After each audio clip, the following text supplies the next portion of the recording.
అయితే ఇప్పుడు ఈ టాప్ 5 ఉన్న వాళ్ళు, మొన్న బర్నీ గారు కూడా ఉన్నారు కాబట్టి టాప్ 6 వాళ్ళని ప్రైజ్ మనీ గురించి అడిగినప్పుడు వాళ్ళు ఎవరెవరికి ఎంత డొనేట్ చేస్తారు, ఎక్కడ డొనేట్ చేస్తారు, ఇవన్నీ కూడా మాట్లాడారు.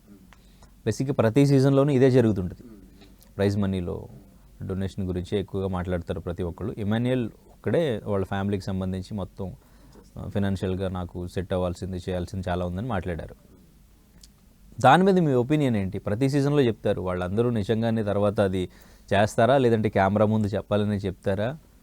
ఎందుకంటే లాస్ట్ పల్లవి ప్రశాంత్ది కొంచెం ఇప్పటికీ ఏదన్నా బిగ్ బాస్ సీజన్కి సంబంధించి కనపడినా లేదంటే పల్లవి ప్రశాంత్ కనపడినా కింద కామెంట్స్ మొత్తం అవును ఏదో అన్యాయం చేశాడు అన్నట్టుగా, ఇచ్చేస్తాను రైతులకి అంది అని చెప్పి.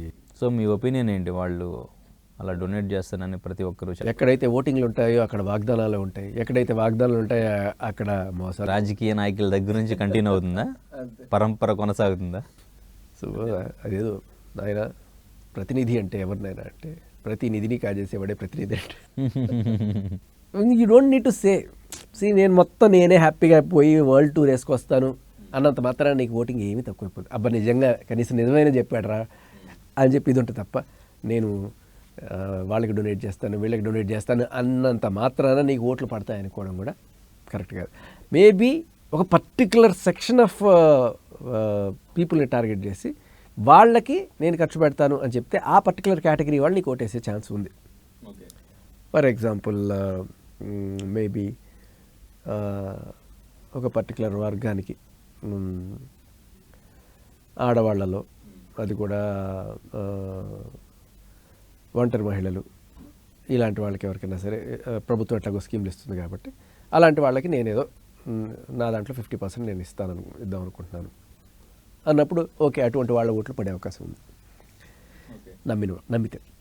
ఇదంతా అవడక్కరా ఊరికి బయటికి చెప్తారు, తర్వాత చేసేది చేస్తాము, ఎన్ని చూడలేదు ఇలాంటివి. సో ఇప్పుడున్న టాప్ 5 కంటెస్టెంట్స్ వాళ్ళు టాప్ 5కి ఎలిజిబుల్లా కాదా? సో విన్నర్ ఓటింగ్ చేంజ్ అవుతుందా? భరణి గారిది తనూజకి ఓటింగ్ ఏమన్నా పడుతుందా? సుమన్ శెట్టి గారి ఓటింగ్ కానీ, ఇంకా అటు రీతు ఓటింగు, ఇటు దివ్య ఓటింగు, ఇలా ఒకళ్ళ ఓటింగ్ ఇంకొకళ్ళకి పడుతుంది, దానివల్ల వాళ్ళ గ్రాఫ్ మారుతుంది అని చాలామంది ఎక్స్పెక్ట్ చేశారు. ఆ ఎక్స్పెక్టేషన్స్ అన్నిటికీ కూడా ఇక్కడ ఏమన్నా రియాలిటీలో కనిపిస్తుంది అది నిజంగా? ఒకటైతే కనిపిస్తుంది, కళ్యాణ్ క్లియర్గా టాప్ 1 పొజిషన్లో ఉన్నాడు. తనూజని కూడా దాటేశాడు.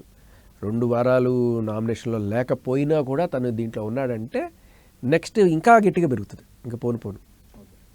సో హీస్ క్లియర్లీ మనకి విన్నర్ మెటీరియల్ అని కనిపిస్తుంది. ఈ సూట్ కేసు రాజకీయాల్లోనూ లేకపోతే తనూజ చక్కర్లోనూ పడకుండా మనోడు అలాగే ముందుకు వెళ్తే ఖచ్చితంగా he will be the winner. ఇప్పుడు భరణి ఓటింగు కళ్యాణ్కి పడుతుంది అంటున్నారు, అది నిజమేనా? అంటే చాలా క్లియర్ కట్గా ఒకటి భరణి నాగబాబు క్యాంపు, నాగబాబు జనసేన క్యాంపు, జనసేన ఓట్లు ఈయనకి పడ్డాయి. అండ్ జనసేన ఎప్పుడైతే ఇప్పుడు వాళ్ళందరూ కూడా ఓట్లు వేయలేని పరిస్థితి భరణి వెళ్ళిపోయిన తర్వాత ఎవరికి వేద్దాం అనుకున్నప్పుడు నెక్స్ట్ వాళ్ళకి కనబడేది ఏంటంటే, సో కొంతమందికి సామాజిక వర్గం ఫీలింగ్ ఉన్న వాళ్ళందరూ కూడా తనూజకి వేయాలి కదా భరణి ఓటింగ్, ఎందుకు కళ్యాణ్కి? సామాజిక వర్గం ఒకటి, సామాజిక వర్గమేనా? ఓకే, ఓపెన్గానే చెప్తే ఉంది దాంట్లో కాపుల్లో ప్రతి సీజన్లో ఇది జరుగుతుంటుందా మ్యాక్సిమం ఓటింగ్? దీని ప్రకారం మా సీజన్లో ఒక చిన్న మెహబూబా అండ్ నబీల్ వీళ్ళిద్దరి మధ్య అరే మన కమ్యూనిటీ ఓట్లని వాళ్ళు డైరెక్ట్గా బిగ్ బాస్లోనే వాడాడేసుకున్నారు. అవునా? దట్ వాస్ వెరీ రాంగ్ కదా. ఓకే, బయట జనాలు అనుకోవడం వేరు, ఒక కంటెస్టెంట్గా మీరు అనుకోవడం వేరు. ఆ కంటెక్స్ట్లో మేబీ మెహబూబ్కి రెడ్ కార్డ్ కూడా ఇస్తారేమో, లేకపోతే నబీల్ కూడా పంపించేస్తారేమో అనే స్టేజ్కి వెళ్ళిపోయింది ఒక టైంలో. జనాలు అనుకోవడం వేరు, కంటెస్టెంట్ అనుకోవడం వేరు. నాకు తెలిసి కళ్యాణ్కి అటువంటి ఫీలింగ్ ఏం లేదు. బట్ అరే మనోడరా అని చెప్పి ఓట్లు వేసేవాళ్ళు ఒకటి ఆ వర్గం కమ్యూనిటీ వాళ్ళు. ఎందుకంటే నేను ఆల్రెడీ చెప్పాను, ఆ కమ్యూనిటీ గ్రూప్స్లో గట్టిగా సర్క్యులేట్ అవుతుంది. అంటే ఇప్పుడు హౌస్లోకి వెళ్తున్నప్పుడు ఈ పేర్లు కింద పక్కన ఈ క్యాస్ట్ అనేది ఉండకుండా ఉంటే బెటర్ ఏమో అని నా ఫీలింగ్. బిగ్ బాస్ ఎలాంటిదంటే నీ క్యాస్టే కాదు, ఒకసారి నువ్వు లోపలికి వెళ్ళిన తర్వాత నీ పుట్టు పూర్వత్రాలు మొత్తం తీసి సర్క్యులేట్ చేస్తారు. ఎందుకంటే దానికి ఉన్న డిమాండ్ అలాంటిది. ఇప్పుడు బిగ్ బాస్ చేయకపోవచ్చు, వీళ్ళు పెట్టుకోకపోవచ్చు, వీళ్ళ ఒరిజినల్ తెలుసా అని ఒకడు పెడతాడు. వీళ్ళు ఇంతకుముందు ఏం చేశారో తెలుసా, ఎప్పుడు నేను ఎక్కడో చూస్తున్నాను, తనుజ 10 ఏళ్ల క్రితం ముద్దమందారమో లేకపోతే దాంట్లోనే ఏదో చేసిన సీరియల్లో ఒక చిన్న క్లిప్ కట్ చేసి చూడండి యాజ్ ఇట్ ఈస్ కలిగి అదే యాక్టింగ్ ఇక్కడ చేస్తుంది. సో నీ పుట్టుపూర్వత్రాల నుంచి మొత్తం బయటకు వచ్చేస్తాయి, యూ కెన్ హైడ్ నోవేర్. కాబట్టి తప్పదు. ఓకే, నువ్వు పుట్టుక నుంచే నా పేరు వెనకాల తోకలు వద్దని మీ నాన్నగారు నీకు ఒక ఆదర్శంతో పెడితే తప్ప యూ షుడ్ ఓకే ఈ కుల రాజకీయాల నుంచి నువ్వు బయటపడలేవు. అయితే కళ్యాణ్ ఓటింగ్ గురించి మనం మాట్లాడాల్సింది.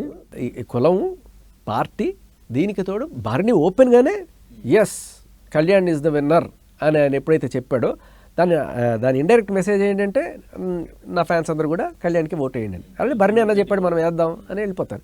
సో ఈ 3 కారణాలు క్లియర్ కట్గా కళ్యాణ్కి ఈ ఓటింగ్ వెళ్ళడానికి కారణం. సో అయితే ఇప్పుడు కళ్యాణ్కి ఓటింగ్ గట్టిగా పడుతుంది అంటున్నారు. సో కళ్యాణ్కి ఓటింగ్ అంతలా పడడానికి మీరు చెప్పినట్టు ఈ కమ్యూనిటీ ఓటింగ్ రీజనా, అది భరణి గారు ఓటింగ్ కూడా అటు కన్వర్ట్ అయ్యి ఆయనకు ఓటింగ్ పడడమా? ఎస్, కళ్యాణ్కి పడడమా ఈ భరణి ఓటింగు? లేదు అంటే వాళ్ళు బయట కూడా ప్రచారం చేశారు. ఈవెన్ నేను థియేటర్స్లో కూడా ఓట్ ఫర్ కళ్యాణ్ అని చెప్పేసి ఒక చిన్న యాడ్ లాంటిది ఏదో ప్లే చేయడం కూడా చూశాను నేను. అండ్ ఇంకా ఆటోస్ మీద అండ్ ఇంకా వాళ్ళు బయట మన కమ్యూనిటీ గెలిపించాలి అని మాట్లాడింది కానీ, బయట జరుగుతున్న పిఆర్ స్టంట్ కానీ, ఇదంతా వర్కౌట్ అయ్యి తనకు అంత ఓటింగ్ పడుతుందా? లేదు, తన గేమ్ కూడా నచ్చి తన వ్యక్తిత్వం కూడా నచ్చి ఓటింగ్ పడుతుంది. వ్యక్తిత్వం నచ్చి అనేది ఒకటి. బట్ 2 వారాలకి పెద్ద కళ్యాణ్ ఎరగదీసింది ఏం లేదు. అవును, బట్ స్టిల్ ఆయన నామినేషన్లో లేడు. బట్ నామినేషన్లోకి ఎప్పుడైతే వచ్చాడో మనం చేసిన పుణ్యం మన వెనకాల కుక్కలా వస్తుందని చెప్తారు చూసారా, అలా ఎప్పుడు మన ప్రాణాలు తీసుకెళ్ళిపోయేటప్పుడు కూడా అది ఆ పుణ్యం అనేది ఫాలో అవుతుందట. ఏదైనా తేడా వస్తే గట్టిగా వస్తుందట. అలా నువ్వు చేసిన ఇన్నాళ్ళ పుణ్యం నీకు వెనకాల వస్తుంది కళ్యాణ్కి. సో ఆ రకంగా కొంత పెర్ఫార్మెన్స్ తక్కువ నాకు నిజం చెప్పాలంటే ఈ వారంలో మగాడు దిల్దార్ ఆడినాడు డెమోన్. సో మేబీ ఆ కోణంలో డెమోన్కి కొంత గ్రాఫ్ పెరిగే అవకాశం ఉంది. రీతు ఫ్యాన్స్ గట్టిగా డెమోన్కి వేస్తే మేబీ అతను 3లో ఉన్నాడు ప్రస్తుతానికి, 4లో ఉన్నాడు. ఇమాన్యుల్ని దాటి 3లోకి వెళ్ళే అవకాశం డెమోన్కి చాలా దగ్గరలో వెంట్రుక వాసి మార్జిన్లో ఉంది అది. ఓకే, సో ఒకవేళ గుర్రం ఎగరావచ్చు. అలాంటి పరిస్థితి వస్తే ఇమాన్యుల్ కాదు మరి సూట్ కేసు ఎవరు తీసుకెళ్తారు, డెమోనా లేకపోతే కళ్యాణా లేకపోతే తనూజనా? ముగ్గురు తీసుకునే టైప్ కాదు, ఎవరు సూట్ కేసు వద్దనుకునే టైప్లోనే ఉంటారు. మా సీజన్ టైప్లో అవుతుంది. అసలు ఏం జరుగుద్ది అనుకుంటున్నారు? ఆ సూట్ కేసు ఎపిసోడ్ ఎలా ఉంటుంది? అది చాలా ఇంట్రెస్ట్. ఇప్పుడు విన్నర్ ఎవరవుతారు అనేది ఎంత ఇంట్రెస్టో, సూట్ కేసు తీసుకుని వాళ్ళు అప్పటికప్పుడు ఎవరు మనసు మార్చుకుని బయటకు వచ్చేస్తారు ఆ సూట్ కేసు. ప్రాక్టికల్గా ఆలోచించే వాళ్ళు ఇప్పుడు టాప్ 3ని సూట్ కేసు దగ్గరికి ఆప్షన్ ఇస్తారు. ఇప్పుడు దీంట్లో ఇప్పుడు మనం ప్రస్తుతం కనబడుతున్న టాప్ 3 ఎవరు? Tanuja, Kalyan and Emmanuel. వీళ్ళ ముగ్గురు. ఇప్పుడు ఈ ముగ్గురులో కనుక సూట్ కేసు ఆప్షన్ ఇస్తే ప్రాక్టికల్గా ఆలోచించే ఇమాన్యులే ఎక్కువగా సూట్ కేసు తీసుకొని వచ్చే ఛాన్సెస్ కనబడుతున్నాయి. Is practical. అండ్ మేబీ ఆ టైంలో సజెషన్స్ కూడా అతనికి వెళ్ళే అవకాశం ఉంటుంది ఫ్యామిలీ దగ్గర నుంచి కూడా అన్నట్టుగా అనిపిస్తుంది. ఒకవేళ నువ్వు ఆయన అర్థం చేసుకునే కెపాసిటీ ఆయనకి ఉంటుంది. ఎందుకంటే గేమ్ని ముందుగానే బాగా క్షుణ్ణంగా అవపోసన బట్టి నేను బిగ్ బాస్ వెళ్ళాలి అని చెప్పి చాలాసార్లు అడిగి అన్నీ చూసుకొని వెళ్ళిన మనిషి కాబట్టి నాకు తెలిసి ఇమాన్యుయల్ ఒకవేళ కనుక 3rd పొజిషన్లో కంటిన్యూ అయితే he will get the suit case. ఒకవేళ డెమోన్ పవన్ నిన్న చూపించిన తెగువ ఆట అండ్ అలాగే రీతు ఫ్యాన్స్ అందరూ కూడా ఈయనకి గట్టిగా ఈరోజు జరగబోయే టాస్కుల్లో కూడా తన పర్ఫార్మెన్స్ చాలా బాగుంది. దానికి తోడు తనూజ అనవసరంగా తిట్టింది మనోడిని, కొంచెం రూడ్గా బిహేవ్ చేసింది. దానివల్ల సింపతి కూడా మనోడికి వచ్చింది. తనూజకి ఇది ఆపోజిట్. ఏమో డక్కుమని 2 పొజిషన్లు ముందుకెళ్ళి తనూజ 3rడ్లోకి వెళ్ళిపోయి మనోడు 2nd పొజిషన్లోకి వెళ్ళిపోయిన ఆశ్చర్యం లేదు. ఎందుకంటే రీతు ఓటింగ్ కూడా ఉంది అక్కడ, నువ్వు గమనించాల్సిందే. ఆవిడ అదే పనిగా ప్రచారం చేస్తుంది బయట, డెమోన్ ఓట్ ఫర్ డెమోన్ అని. సో చెప్పలేం. అదే అయితే నాకు ఎందుకో ఇక్కడ డెమోన్ టాప్ 3లోకి వెళ్ళిపోతాడేమో అని ఎక్కడో ఒక చిన్న ఇది ఇమాన్యుయల్ క్రాస్ చేసి వెళ్ళిపోతాడా? వెళ్ళిపోతే మాత్రం ఇమాన్యుయల్ చాలా ఎన్నో కళలు కానీ వచ్చాడు. ఎందుకంటే దగ్గర నుంచి చూశాను మనిషిని కాబట్టి నాకైతే హార్ట్ బ్రేక్ అవుతుంది ఇమాన్యుయల్ టాప్ 3లో లేకపోతే. చూద్దాం. బట్ మన చేతిలో ఏముంది, జనాల చేతిలోనే ఉంది కంప్లీట్లీ. దీంట్లో ఏమీ హొడక్కేమి ఉండదు, కంప్లీట్లీ ఓటింగ్ బేస్డ్ వెళ్తుంది. సో సో చూసుకోవాలి ఇమాన్యుయల్ ఫ్యాన్స్ గట్టిగా. కళ్యాణ్కి కాన్ఫిడెన్స్ ఉందా? కళ్యాణ్ తీసుకునే ఛాన్సే లేదా? వీళ్ళెవరికి తెలియదు ఏం జరుగుతుంది. కళ్యాణ్ నేను టాప్లో ఉంటున్నాను అనే విషయం కూడా కళ్యాణ్కి అంత గట్టిగా కాన్ఫిడెన్స్ లేదు. కాన్ఫిడెన్స్ ఉంటే తనుజ్కి మాత్రం ఉంది కాన్ఫిడెన్స్. సో మరి కళ్యాణ్ వెళ్దాం అనుకోకపోవచ్చు, ఎందుకంటే తన మెంటాలిటీ నేను ఎన్నాళ్ళు చదివిన దీంట్లో వీళ్ళు ముగ్గురు ఉంటే మాత్రం ముగ్గురు కూడా మా సీజన్లో లాగా. మిగతా సీజన్లో సూట్ కేసు తీసుకెళ్ళి, మా సీజన్లో చూడు ఎవడు సూట్ కేసు తీసుకోలే, అవసరం లేదు ఏదైతే అదే చూసుకుందాం అని చెప్పి వదిలేశారు. ఇప్పుడు అంతకుముందు ఎప్పుడో మన కొంతమంది తీసుకెళ్ళారు సూట్ కేసులు. వీళ్ళ ముగ్గురు అయితే మాత్రం ఎవడు సూట్ కేసు తీసుకో.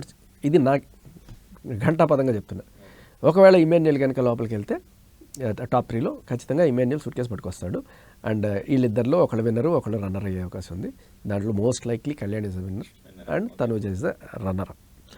అది తనూజ అనవసరంగా ఈ టైంలో రూట్ గేమ్ ఆడి కొంచెం డౌన్ అవుతుంది. అంటే ఇప్పుడు కళ్యాణ్కి ఈవిడికి అయితే 1 or 2% గ్యాప్లోనే ఉంది. కానీ స్టిల్ ఆవిడ ఇట్లాంటి పనులు చేసుకోవడం వల్ల ఇంకా గ్రాఫ్ పడిపోయి సడన్గా డిమోన్ కనుక సెకండ్కి వచ్చినా ఆశ్చర్యపోకల్లా. అండ్ ఇమాన్యుయల్ నిజంగా చెప్పాలంటే అస్సలు he deserves to be the winner. కరెక్ట్గా చెప్పాలి. ఇమాన్యుయల్ అనవసరంగా సేఫ్ గేమ్ ఆడుకుంటూ నామినేషన్స్లోకి రాకుండా ఇన్నాళ్ళు అలా అలా అలా అలా ఉండిపోవడం వల్ల ఆ సడన్ పుష్ రావట్ల. ఇమాన్యుయల్ వచ్చి ఉండాల్సింది నామినేషన్లోకి, ఏదో రకంగా రావాలి. సేఫ్ గేమ్ వల్ల ఇవాళ ఆయన ఓటింగ్ % కొంత తగ్గింది. కానీ లేకపోతే ఇమాన్యుయల్ ఇవాళ విన్నర్ మెటీరియల్. గ్రాఫ్ చేంజ్ అయ్యే ఛాన్స్ లేదా? ఆవిడ వెళ్ళిపోయినా కూడా గర్వంగా కాలు రగరేసుకొని వెళ్ళిపోగలిగిన కంటెస్టెంట్. అంటే బిగ్ బాస్ దీంట్లో మొత్తం ఈ సీజన్లో ట్విస్ట్లు టర్న్లు అన్నీ ఆవిడ చుట్టూ తిరుగుతున్నాయి. నిజం చెప్పాలంటే ఏడుపులు పెడబబ్బలు ఇవన్నీ కూడా తనుజ చుట్టూ తిరిగి సీరియల్ డ్రామాలు ఇవన్నీ కూడా మనకి మీకు ఒక 30% ఫుటేజ్ తనుజకే చూపించారు. అంత ఫుటేజ్ ఇచ్చినా కూడా తనుజ ఓకే రైట్లో. బట్ గేమ్ని ట్విస్టులు చేసింది. ఫస్ట్ దగ్గర ఎగ్ దొంగతనం నుంచి తర్వాత రీసెంట్గా నాగార్జున గేట్లు తీసి వెళ్ళిపోమన్నప్పుడు కూడా వెళ్ళిపోతా అని ఆ దమ్ముంది చూసారా. ఇవన్నీ కూడా ఆవిడకి నిజంగా చాలా ప్లస్. బట్ స్టిల్ ఈ కుల రాజకీయాలు లేవు పాపం ఆవిడకి. అలాగే తెలుగు కాదు. అండ్ సరే ఒక ఆవిడకి పడే ఓట్లు ఏవైతే ఉన్నాయో కంప్లీట్లీ ప్యూర్లీ ఎటువంటి రాజకీయం లేకుండా పడే ఓట్లు ఆవిడకి. మేబీ పిఆర్ ఏమన్నా ఉంటే పిఆర్ ఓట్లు పడతాయి. అవి కాకుండా ఇప్పుడు కళ్యాణ్ లాగా కులం ఓట్లు కాదు, లేకపోతే ఇంకో కంటెస్టెంట్ ఓట్లు ఈవిడికి పడడం కాదు, ఇంకా ఎటువంటి కమ్యూనిటీ లేదు, పాలిటిక్స్ లేదు, ఏమీ లేదు. ఆడపిల్ల అనే కోణం కూడా ఆడపిల్ల ఆడపిల్ల ఆడపిల్ల గెలవాలి అని చెప్పి తనుజని అంటున్నారు తప్ప ఈవిడ ఆడపిల్ల కదా. ఈవిడ ఆడపిల్లగా కనిపించట్లా. ఆడపిల్ల అంటే తనుజే గెలవాలి. మళ్ళీ ఆడపిల్ల గెలిపించండి అని సంజనకి వేయండి. అక్కడ ఆడపిల్లగా ఈవిని గుర్తించరు. ఇవి ఏమీ లేకుండా అంటే ఈ ఆడపిల్ల కార్డు ఆడట్లా, కులం కార్డు ఆడట్లా, ఇంకా వేరే ఏ రకమైన రాజకీయాలు వేరే వాళ్ళు వదిలేసి వచ్చిన అది నేను ఒప్పుకోను. ఆ ఒక విషయంలో నేను కరెక్ట్గా యాంటీగానే ఉంటాను. సింపతి కూడా ఎక్కడ వాడలేదు కదా ఫస్ట్లో ఇప్పుడు వాడారు కానీ, బట్ స్టిల్ ఇప్పుడు వాడకపోవడం కూడా ఒక రకమైన ప్లస్సే. ఓకే అది నువ్వు ఇప్పుడు ప్రస్తావించి నాకు ఆవిడ మీద కోపం వచ్చేస్తుంది. అవునా? ఓకే. ఇప్పుడు వదిలేసి రావడం మీకు నచ్చలేదు? నాకే కాదు అసలు మనం అందరం కూడా. కానీ హౌస్లో ఎక్కడ వాడలేదు అది. ఇప్పుడు ఆవిడ బిడ్డ ఆవిడ ఇష్టం కాదు. ఎందుకంటే ప్రతి భారతీయ పౌరుడికి పుట్టిన వాడికి కూడా కొన్ని రైట్స్ ఉంటాయి. లేడీస్కి రైట్స్ ఉన్నట్టే మగాడికి ఏదో ఉన్నట్టే పిల్లాడి రైట్స్ ఉంటాయి. పిల్లాడి రైట్ ఏంటి? తల్లి పాలు పిల్లాడి హక్కు. ఏ తల్లి బిగ్ బాస్ ఇప్పుడు ఇదొక ఎగ్జాంపుల్ సెట్ చేసింది అనుకో. ఇప్పుడు మనకి ఆల్రెడీ చాలాసార్లు జోకులు వేస్తుంటారు, ఆడవాళ్ళు ఆల్రెడీ సీరియల్ గోళ్ళలోను వాటిలోనూ పడిపోయి మొగుడిని నెగ్లెక్ట్ చేస్తుంటారని చెప్పి. మొగుడిని నెగ్లెక్ట్ చేసేవాళ్ళు ఇంకా పిల్లల్ని నెగ్లెక్ట్ చేసేవాళ్ళు అంటే కొంచెం పెద్ద అయిన పిల్లల్ని నెగ్లెక్ట్ చేస్తే ఓకే. పసిబిడ్డని ఏ తల్లి నెగ్లెక్ట్ చేయదు కదా. అలా వదిలేసి 5 నెలల బిడ్డని నువ్వు అలా బిగ్ బాస్లోకి వచ్చేసావంటే దట్స్ ఏ బ్యాడ్ ఎగ్జాంపుల్. ఇది సెట్ చేసుకుంటే రేపు ఫ్యూచర్లో అందరూ కూడా పాలిచ్చే తల్లులు వదిలేసి. అరే ప్రపంచంలో విశ్వంలో అమ్మని మించిన ఇది లేదు కదా, తల్లికి బిడ్డని మించింది ఇది లేదు కదా. బిడ్డకి తల్లి కాకపోవచ్చు, తల్లికి బిడ్డ. అంతకు మించింది ఏం లేదు. అంతకు మించింది బిగ్ బాసా? అది నేను ఒప్పుకోను. సరే అది వదిలే. బట్ అది ఆ విషయంలో చెప్తే మాత్రం నాకు సంజన మీద కొంచెం కోపం వస్తుంది. బట్ విషయం ఏంటంటే సంజన ఈజ్ గుడ్. ఎక్సలెంట్. ఈ దీంట్లో ఇప్పుడు ట్విస్ట్లు అన్నీ తీసుకొచ్చిన దాంట్లో అండ్ అసలు మనసు దోచుకుందైతే మాత్రం బిగ్ బాస్ ఆవిడ్ని బయటికి వెళ్ళిపోని ఉన్నప్పుడు వెళ్ళిపోతా అన్నది మాత్రం మొత్తం బిగ్ బాస్ ఎపిసోడ్లో టాప్ 1 హైలైట్ అంటే అదని చెప్తాను నేను. అది గట్స్ అంటే భరణి గారు ఇది లోపలికి తీసుకెళ్ళకపోతే, ఈ లాకెట్ తీసుకెళ్ళకపోతే నేను వెళ్ళిపోతా అని ఫస్ట్ ఒక ఇంపాక్ట్ క్రియేట్ చేసి, అది ఎందుకో నాకు కొంత డ్రామా అనిపించింది. కానీ దీంట్లో మాత్రం డ్రామా లేదు, కంప్లీట్ నిజాయితీ ఉంది. సో ఆ విషయంలో ఈవిడికి మంచి అంటే కంప్లీట్ జెన్యుయిన్ ఓట్లు పడుతున్నాయి ఆవిడకి. ఆవిడ ఇవాళ ఆ పొజిషన్లో ఉందంటే ఏ రకమైన ఈక్వేషన్స్ లేకుండా, రాజకీయాలు లేకుండా, కులంగోలు లేకుండా, పక్కన వాళ్ళ సపోర్ట్ అంటే బయటకు వచ్చేసిన వాళ్ళ సపోర్ట్ లేకుండా ప్యూర్గా వస్తున్నది సంజన. ఫైనల్లీ బయట ఇంకా అంత ఎపిసోడ్ లాస్ట్ ఎపిసోడ్కి ఇంకా అదే ఫినాలేకి దగ్గరగా ఉంది. సో అందరూ కూడా ఇప్పుడు మాట్లాడుతున్నది వాళ్ళ రెమ్యూనరేషన్ల గురించి. సో అయితే ఇప్పుడు సుమన్ శెట్టి గారికి, బర్నీ గారికి ఒక దాదాపు 42 lakhs 44 lakhs ఇట్లా వచ్చినాయి. పర్ డేకి 41,000 42,000 ఇట్లా ఇచ్చారు. ఇట్లా ప్రచారం బాగా జరుగుతుంది. అసలు రెమ్యూనరేషన్స్ అనేవి బిగ్ బాస్ హౌస్లో ఇంతవరకు ఉంటాయి. ఎందుకంటే ఇప్పుడు వాళ్ళకి 40 lakhs అంటే ఆల్మోస్ట్ ప్రైజ్ మనీ వరకు వచ్చినట్టే కదా. సో అంతవరకు ఉంటుంది అలాగా. నాకు తెలుస్తున్నది ఇప్పుడు 1 to 4 lakhs మా సీజన్లో. వీక్లీయా డే? వీక్లీ, డే వైజ్ కాదు. అంటే ఒక పీక్స్లో ఉన్న సెలబ్రిటీకి వీక్లీ 1 lakh. ఒక 1 వీక్కి 4 లక్షలు 5 లక్షల దాకా. 4. ఓకే, ఒక పీక్లో ఉన్న సెలబ్రిటీ సినిమాలు కానీ లేదంటే సీరియల్స్ కానీ వదులుకుని వస్తే ఒక కామనర్కి 1 lakh దగ్గర నుంచి స్టార్ట్ అవ్వచ్చు. Weekly 1 lakh. ఓకే. సో ఇది వాళ్ళ క్రైటీరియా. ఇప్పుడు అది పెరిగిపోయి ఇప్పుడు 5 లక్షలు. అవును, ఇప్పుడు వీక్లీ మీరు చెప్పినట్టు వీక్లీ 4 lakhs అంటే ఇప్పుడు వాళ్ళు 13 weeks 14 weeks ఉంటే ఆల్మోస్ట్ అంతే అమౌంట్ అవుతుంది కదా. 13 4 52 లక్షలు 50 లక్షలు ప్రైజ్ మనీ వచ్చేస్తుంది కదా వాళ్ళకి. సో ఈ రెమ్యునరేషన్లు నిజమే అయితే 4 lakhs అంటే టాప్ సెలబ్రిటీస్కి అంత వెళ్తుంది. అండ్ అన్నట్టు అంతా వచ్చేది. ఇంకోటి ఏంటంటే దాంట్లో 30% ట్యాక్స్ పోతుంది, అదొకటి ఉంటుంది. సో కాబట్టి 4 lakhs అంటే నీకు వచ్చేది 3 point చిల్లర వస్తుంది. ఎలా 40 లక్షలు వస్తుంది. చరిత్ర సృష్టించినోడు ఇప్పుడు ఆ చరిత్రని తిరగరాయబోతున్నాడు. అబద్ధాల గోడల్ని బద్దలు కొట్టి నిజాలను రాగా మీ ముందుంచబోతున్నాడు. నిజమైన వార్తల కోసం వెంటనే డౌన్లోడ్ చేసుకోండి రా యాప్ని.